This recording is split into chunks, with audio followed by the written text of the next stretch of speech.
Hello and welcome to another Highlander video. Today I will be discussing the watch list and the ban list of the European Highlander format. Now it is January 23 and there is an upcoming watch list update for our format coming up. And I think there are some changes necessary or desired. At least I'm a bit unhappy with the state of the format at the moment, and I want to share my view of the current state with you, and I would cordially invite you to use this venue for discussion. So please post in the comments what you think about the current cards on the watch list, on the ban list, and especially on cards which you think should be on one of these lists. So I'm hiding myself from this video because there is enough content here. So let's start out with the watch list discussion. At the moment there are 4 cards on the watch list and we process them alphabetically. Birthing Pod is still on the watch list after having been unbanned recently, and I think from what I have experienced, this card is indeed not much of a problem. This is what the council has also observed. The format has gotten way faster than back in the times when Birthing Pod was banned, and what this card does comes at a very high cost, and it is nowhere close to the power level for Survival of the Fittest, for example, which is rightfully on the ban list. So I think Birthing Pod is very fine on the watchlist, or rather could be even removed from the watchlist, because I don't think that this card is a problem at the moment. Oath of Druids. I was kind of surprised to realize that this card is still on the watchlist. I mean, it is a damn powerful card, but I would think that at the moment the format needs Oath of Druids. And the reason for me thinking so is that Oath of Druids enables one of the very few potent control strategies in Highlander. Control has a very hard time due to the fact that the format has gotten really fast, and aggro decks have plenty of new cards that have just way too much good text, and simply slamming one good permanent every turn starting turn 1 is a huge problem for Control, and Control has way less powerful and fast card advantage to keep up with it.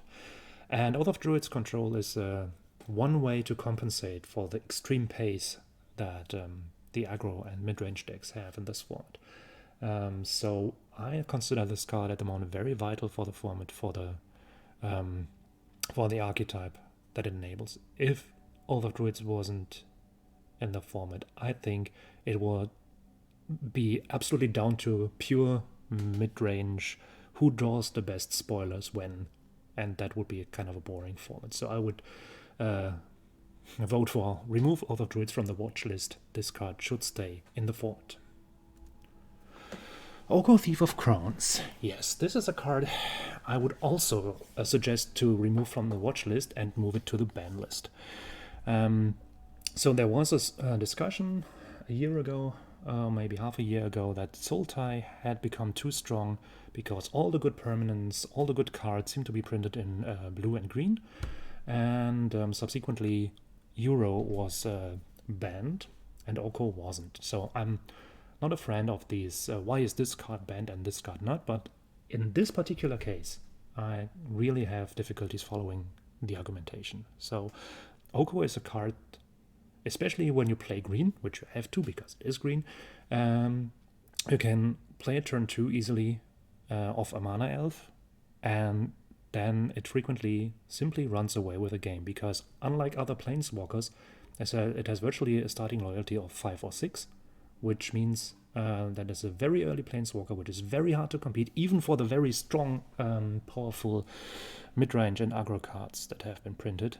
And also, there is no law against these mid-range and aggro decks also playing Oko. So this is just another card that has a way too high power level for the Highlander format.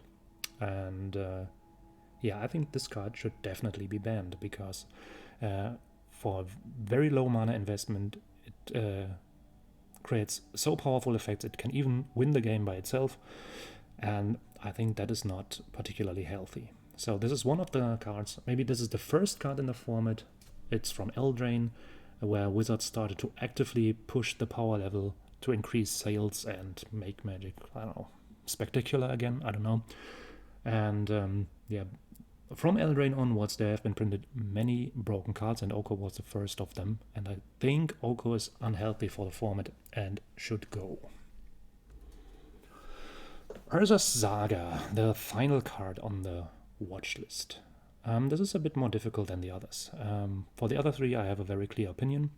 Urza's Saga, I think I lean towards remove it from the watch list and don't consider it further, because it is not as powerful as I initially thought.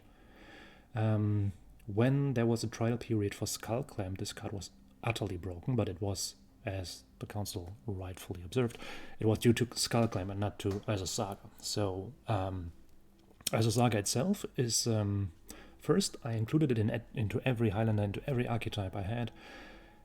And then I realized for most decks, except for Control and Artifact Aggro, this card is just too far off from the game plan and far too slow, so it doesn't pull much of a problem. For Control, I think it's just a fine card, also given that Control isn't very strong in the meta at the moment. And in Artifact Aggro, it's a very, very powerful card, but then again, Artifact Aggro is not the tier 1 archetype, so I don't think that there is a demand for a Banhammer, actually. So Urza's Saga is very powerful, but without a Skullclamp, it can fetch. The best option, the really good option that it has, is finding the Retrofitter Foundry. And again, that's a very slow card. To me, it's totally fine when Control has access to these cards. I don't think it's broken because it's slow value. So I think Urza's Saga is a fine card for the format and should stay in the format. That brings us to the one card on the ban list that I'm very unhappy with. I already mentioned this when talking about Oko, although I try to avoid the comparison between these two, but given that they have the same casting cost, it's kind of obvious that the comparison will be made. So I think, of course, Uro has power level, and there is easy ways to feed it from the graveyard. Also, it does gain some life and creates a huge amount of advantage, but all these things, or rather, none of these things seem to me utterly broken. So it's a very nice engine card, one that needs setup, and one that rewards you for certain setup. There is high tempo in the format, there is graveyard hate in the format. I really don't see what the problem with this card is. I mean, of course it has high inherent power level, and the line of Entomb into Euro can be very strong, but also that needs setup. And compared to cards like Oko, which you just slam turn 2 with a mana elf and just walk away with the game, by comparison, Uro is really, really not a problem. And I would strongly consider to move this card to the unbanned watch list, or even unban it right now, because with all that heavy power level creeping around in the format, some countermeasure like Uro, which is rather not the card for the aggressive decks, but rather for control-ish, combo-ish graveyard decks, I think that would make the meta much more diverse, and I would strongly suggest to enable Euro the way back into the format. Now we come to the interesting part, the suggestions of cards to watch. And the first card, I was kind of amazed that this was not on any list. I mean, it is not overly strong. Of course not, because it's Chain of Smog. But you know that there is this combo with Chain of Smog, a 2-card combo with the Witherbloom Apprentice, which instantly wins the game unless the opponent has immediate answers to that. And of course this combo is disruptible, especially because the opponent, or the one who casts the Chain of Smog, will first have to get rid of the rest of the hand before comboing off, which gives a window to interact. But it's often enough the case that you cannot hold resources back to interact at this point in the game. And the fact that this combo being settled in green and black means that there are tons of tutoring options, most of which you play anyways. So this is a 2-card combo that can be very easily and very quickly assembled. And I'm not saying this combo needs to go. Maybe it is a good thing that this is in the format, but I would consider at least keeping an eye out for this, as this is really a thing that makes Sultai decks very, very strong. And compared to Uro, I think this is a much higher potential of the format, making the format stale because of many games which simply end on turn 4 or 5 by the player who assembles these cards. And this, I don't want to opine whether 2-card combos are good or bad in general, but I would be careful at least. Of course, we need to talk about Ragavan. Ragavan is even banned in Legacy, and when a card is banned in Legacy, we at least have to take some caution. To my mind, Ragavan is an extremely annoying card, which has way too much power level for a 1-drop. And basically, this is one of these cards, one of the new cards that creates the following situation. Nowadays, many Highlander decks just run a selection of the best cards available, which is a fine thing. But when the cards have such an extreme power level as Ragavan, then the person who simply is lucky enough to draw the right cards at the right point in time will just walk away with the game. So I've often seen games where one player plays Ragavan turn 1, the other player lacks a turn 1 interaction, but a perfectly fine hand turn 2 onwards, but simply loses because Ragavan connects once, exiles a critical card maybe, generates a treasure, and suddenly the player with the Ragavan is way ahead. And in a format like Highlander, these little things in the early game are very decisive, and Ragavan can swing an entire game with almost no resource investment for him costing only 1 mana. And then there is even this dash option, so even if you draw it late, it can still have a massive impact. So I'm a big fan of mono red and red-based aggressive decks, but I think that this card is a bit over the top, and the fact that it's banned in Legacy leads me to the suggestion to keep an eye open and maybe remove it from the format. Minsk and Boo is basically a curve topping Ragavan. So it is not a 1-drop, so it's a different story here, but also this is a Planeswalker with an extreme power level. I would say it's even close to Oko's power level. It costs more, it has less loyalty, but it immediately brings a creature with trample and haste that is most likely to be 4/4, and the Planeswalker then also has 4 loyalty. So that's for 4 mana you get a 4/4 creature and a 4 loyalty Planeswalker. How is a normal deck going to deal with that? This is 2 massive threats for an investment of 4 mana. Okay, of course you can say 4 mana is kind of the top of the curve because Highlander is very much like Legacy in this respect. But still, I think this card simply does too much for the mana investment. And I think this is, I mean, of course, if the power level continues the way it is, then Minsk and Boo will just be another card with 15 lines of text that does a lot of stuff. But at the moment, I feel it's still at the point you have interesting games, and then somebody drops Minsk and Boo, and then you think, okay, I will need to have 3 cards or so to handle this, or be very lucky, or I will lose the game. And I think this is a very bad feeling. When one card demands such a huge amount of resources as a reaction, or demands luck as interaction, then there is something wrong. So I would also suggest to watch this Planeswalker closely and maybe get it off the format. Yeah, this is a very weird card. Triumph of St. Catherine. It's from the what's called Warhammer 40k Commander decks. So it's not the first time that a Commander deck card has made an impact onto Legacy or Highlander.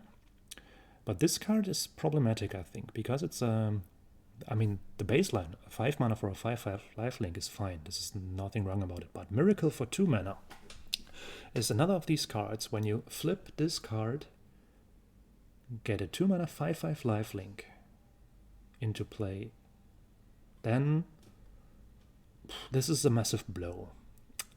This alone wouldn't be a problem, but then it has also the ability, when it dies, exile it and the top 6 cards of your library into a face down pile, and if you do, shuffle that pile, put it back on top of your library, which means when you are able to kill this, And if you have been so lucky to do this without the opponent gaining 5 life, then it is still a 1 in 7 chance that it will just reappear next round. And of course, there are increasing chances that it will then, if it doesn't reappear, then it will appear in one of the following turns.